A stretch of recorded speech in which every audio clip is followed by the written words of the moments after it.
بسم الله الرحمن الرحيم. عرفت بنفسي، أنا الدكتور أيمن أبو علا، أمين عام الجيزة في الحزب المصري الديمقراطي الاجتماعي. برحب بيكم طبعا باسم الكتلة المصرية واسم الحزب المصري الديمقراطي الاجتماعي. أنا استشاري أمراض باطنية، خدت الماستر من قصر عيني، كنت مدرس مساعد، اعترضت على نظام الدكتوراه 4 سنين، عملت شركة ميديكال انشورنس من سنة 88 بتعالج المجاميع، اسمها كارين كيور، خاصة بالمجاميع الطبية وتقديم الميديكال سيرفيس ورعاية الميزانيات الطبية. اتقلبت تأمين طبي خاص بعد كده. طيب ايه اللي دخلني بقى في السياسة؟ إصراري على برنامج التأمين الطبي لكل مواطن مصري. ده بعد مشاركتنا في 25 يناير قابلت حوالي 7 واقفين مش لأي سبب، ان هم مش عارفين يصرف البلافكس بتاع القلب، واقفين ما عندوش اي هدف سياسي ولا يصرف النظام ولا اي حاجه، غير ان هو حاسس ان البلد دي ما بتعملوش حاجه والناس اللي فوق دي مش حاسه بيه. ان الحمد لله نحمده ونستعين به ونستهديه ونعوذ بالله العظيم من شرور انفسنا ومن سيئات اعمالنا. من يهديه الله فهو المهتد ومن يضلل فلن تجد له وليا مرشدا. ثم اما بعد، انا اسمي ناجي رشاد عبد السلام، عامل في شركه مطاحن ومخابز جنوب القاهره والجيزه، مهتم بالمطالب العماليه،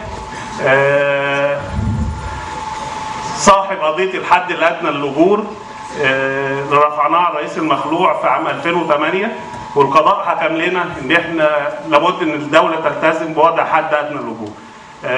القضيه دي عملت لي شويه زخم وشهره في وسط الحركه العماليه المصريه، ولكن في قضايا ثانيه اهم منها رفعناها على المشير بعد المجلس العسكري ما حط قانون التظاهر، قانون تجريم الاضراب والاعتصام.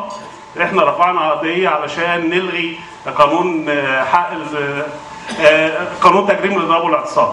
كمان احنا مش عارف، احنا كنا رفعنا قضيه انا والاستاذ خالد علي وحمدي الفقراني، بنقول للمجلس ضد المجلس العسكري، بنقول له ما ينفعش الانتخابات تتم على يوم واحد في مصر، لابد ان الانتخابات تتم على 3 ايام، فهم تقريبا خلوها على يومين وسط يعني.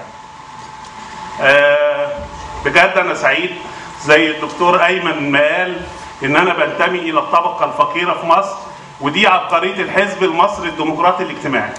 بجد الحزب عندنا دكتور ايمن ينتمي الى برجوازي وانا هو لا وانا بنتمي الى الطبقه الفقيره في المجتمع المصري، هو اول القايمه وانا ثاني القايمه، ودي عبقريه الحزب بجد. عايزين نعمل بجد عداله اجتماعيه بجد، نعمل قوانين وتشريعات بجد تعمل عمليه توازن في العلاقه ما بين العامل وصاحب العمل. بسم الله الرحمن الرحيم. أنا السيد متولي، شيف عمومي فندق شيراتون القاهرة، ورئيس نقابة العاملين بالسياحة والفنادق، وأستاذ مادة السياحة بالمعهد العالي للسياحة والفنادق ب6 أكتوبر.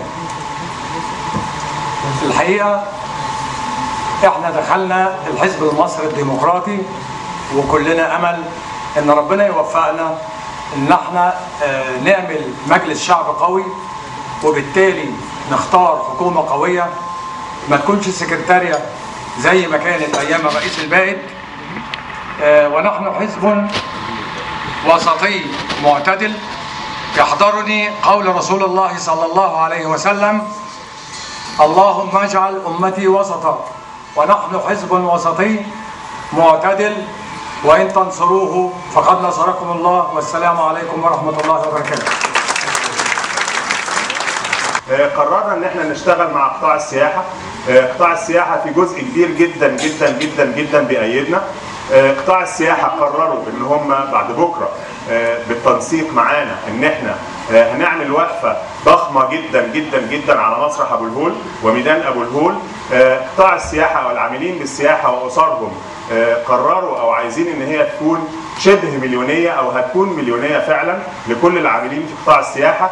المفاجاه الساره الرائعه ان الناس القائمه او الناس اللي هتعمل هذه المليونيه او الناس اللي احنا حاولنا نشتغل معاهم من اكتر من شهر ونص كلهم طالعين وبيساندوا الكتله المصريه، وهو ده الاعلان بتاعنا او بتاع المليونيه اللي هتتعمل بعد بكره.